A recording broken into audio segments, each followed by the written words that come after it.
يا صباح الورد والفل والياسمين على احلى متابعين.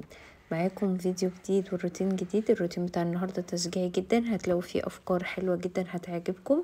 لايك وشير للفيديو. لو اول مره بتشوفوني تابعوني عشان كل ما انزل فيديو جديد يوصل لكم اشعار بيه. وصلوا بينا كده على الحبيب قلبكم يطيب، ويلا نبدا الفيديو بتاعنا.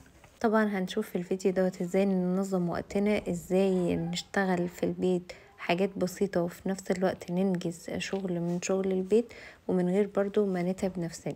اول حاجة المواعين طبعا انا بغسلها اول باول، دي كانت مواعين عشاء. المهم بغسلهم اول ما اقوم من النوم كده. وطبعا اليوم دوت انا كنت متبلة ستريبس، فطبعا الاكل مش هياخد وقت، يعني ستريبس ومكرونة تقريبا نص ساعة الاكل بيكون جاهز. طبعا موضوع التتبيلات دوت بيسهل علينا كتير. اليوم اللي انتي ناوية ان انتي تعملي فيه شغل في البيت لازم تكوني هتعملي فيه حاجة تكون متبلة قبلها بيوم، حاجة متفرزة في الفريزر، حواوشي، اكل سهل، اللي هو ايه الاكل ما ياخدش منك وقت اصلا، ده هينجز معاكي كتير. هنا طبعا انا قررت ان انا امسك الرخامة بتاعة المطبخ، الرخامتين طبعا هنعمل دي اول واحدة والتانية برضو. قررت ان انا امسكهم واصبنهم حلو، واصبن حوض المطبخ، كل حاجة بقى عايزة تتصبن في المطبخ هصبنها، هلمعها، لمعت الغسالة برضو، التلاجة. الحاجات دي بتسهل علينا كتير لما باجي اعمل روتين عميق للمطبخ بقى. يعني تاني يوم بقى بمسح المطبخ، بمسح الارضيات بس. طبعا الرخام واي حاجة تانية عايزة تتلمع بتسهل علينا كتير. البوتاجاز برضو لو متصبن اول باول بيسهل عليكي كتير جدا في الروتين العميق اللي هو بتاع بقى نهاية الاسبوع او نهاية الشهر. فعايزه اقول لكم بقى ان الكلور اللي هو الالوان دوت بتاع بيركس تحفه، ريحته فظيعه، بيعقم جدا وبيعطر كمان. دعكتها كده حلو، وبعد كده بقى سحبت كده بالمساحه وهلمعها تاني بفوطه مبلوله طبعا نشطفها حلو من الكلور اللي عليها.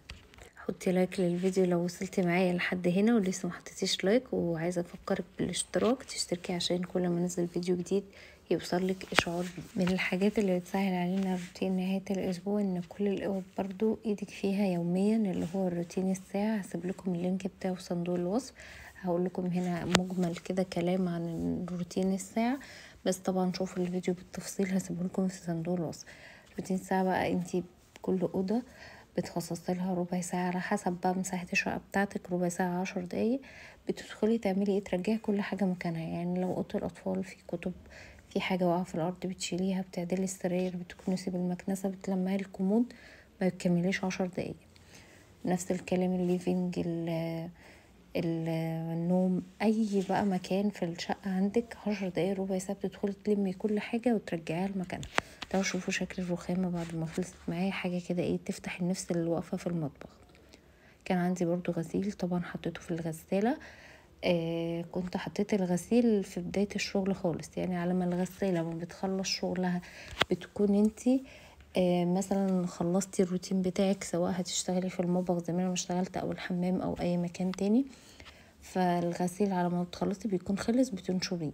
دخلت برضو على البلكونة، كانت السجادة بتاعت البلكونة كانت عايزة تشفط بالمكنسة، ودي طريقة تنظيف النجيلة الصناعية. تكنسيها بالمكنسة عادي طبعا، ولو الجو حلو بتغسليها بتنشف على طول، هي ما بتاخدش وقت، هي تحسوها عاملة كده زي الحصر البلاستيك، فطبعا بتنشف على طول.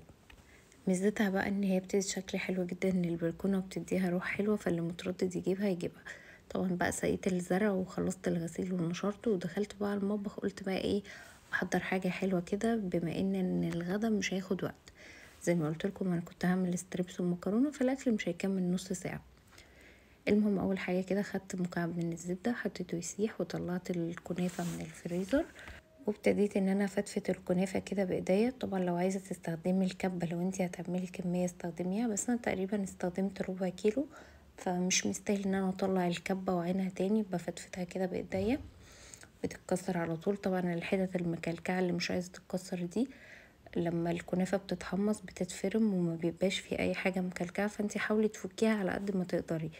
اتفكت معاكي اتفكت، اي حته بقى يعني لقيتيها مكلكعه كده عادي سيبيها، هي لما تتحمص هتتفتفت لوحدها. عايزه اقول لكم ان الحلوه دي بصوا خطيره، انتوا لو هتشتروها من بره تقريبا هتدخلها في 400 500 جنيه. حطيت كده معلقتين 3 من السكر البودر، ودي السكريات اللي انا هستخدمها في الوصفه، مش هضيف ولا شربات ولا اي حاجه تاني.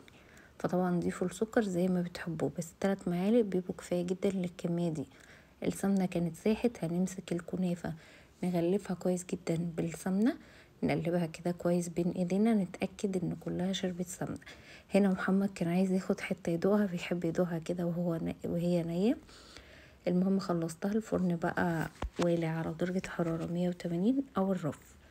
بسيبها كده شويه وبقعد اقلبها طبعا كل شويه، يعني بسيبها اول حاجه 10 دقايق، بعد كده اقلبها لحد ما تتحمص تماما معانا. بتبقى مقرمشه جدا جدا، وبتبقى بصوا حاجه كده خطيره. الولاد عندي بيحبوا ياكلوها وهي مقرمشه كده من غير اي اضافات تانية، وانا كمان بحبها كده، بيبقى طعمها حلو جدا. طلعت المانجايه دي من الفريزر، قشرتها، لازم تقشريها وهي متجمده، وبعدين قطعتها وشكلت بقى الطبقات زي ما انتم شايفين كده. كان طعمها خطير وبجد زي بتاعه المحلات واحلى كمان. جربوا الوصفه هتعجبكم جدا. وده كان الروتين بتاع النهارده، يا رب يكون عجبكم وتكونوا استفدتوا بيه.